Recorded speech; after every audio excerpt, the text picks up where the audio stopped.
एक माताजी के यहाँ हम पहुँचे और हम लोग को पहुँचने में थोड़ा लेट हो गया था क्योंकि उनका घर नहीं मिल रहा था। तो जब हम उनके घर पहुँचे तब तक उनका जो भोजन था वो बन चुका था। चूँकि परिक्रमावासी के भोजन में लहसुन प्याज नहीं होता है, पर आप आए हैं तो मैं आपके लिए बना रही हूँ। पर हम लोगों को ये बात थोड़ी अच्छी नहीं लगी क्योंकि नियम है और उनका पालन भी बहुत ज़रूरी है, पर किसी को कष्ट देना ये अध्यात्म नहीं सिखाता, ये मेरे गुरु भी नहीं सिखाते। क्योंकि वो प्रोसेस में था तो वो रुक भी नहीं सकता था जो बना रही थी। फिर हम लोगों ने भोजन ग्रहण किया और बहुत स्वादिष्ट था। माता जी का नाम सीता है और सीता जैसा ही व्यवहार था, बहुत बहुत ही मधुर स्वभाव था। मैं उनको शायद कभी नहीं भूल पाऊंगी।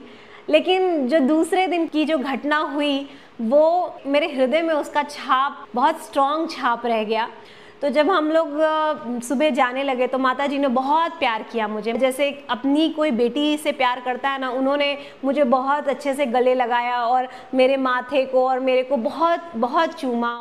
फिर उन्होंने बहुत सहज ढंग से अपनी व्यथा जब बताई तो उन्होंने बताया कि उनके 2 बच्चे और रोड एक्सीडेंट में भगवान को प्यारे हो गए और तब से उन्होंने, ये दोनों पति पत्नी ने सोचा कि जो बचा हुआ जीवन है वो परिक्रमा वासियों को ही देना है।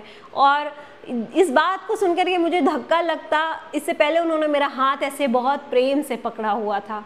आप सोचिए कि ऐसे ऐसे लोग हमारी सेवा करते हैं, क्या उनकी भावना के सामने ये लहसुन प्याज इतना महत्वपूर्ण रख सकता है। मैं ये नहीं कह रही कि आपके जो नियम है आप वो किसी के लिए तोड़ लीजिए, बिल्कुल मत तोड़िए। जो नियम हैं उनका पालन करना चाहिए। लेकिन कुछ ऐसी भी परिस्थितियां परिक्रमा में आती हैं जब हमें पता नहीं होता कि सामने वाले की क्या परिस्थिति होगी, तो ऐसे में कोई डिमांड नहीं करिए, कोई नियमों का जो बहुत अपनी नियम किसी पे थोपिए मत। आई थिंक यही परिक्रमा सिखाती है, यही अध्यात्म सिखाता है।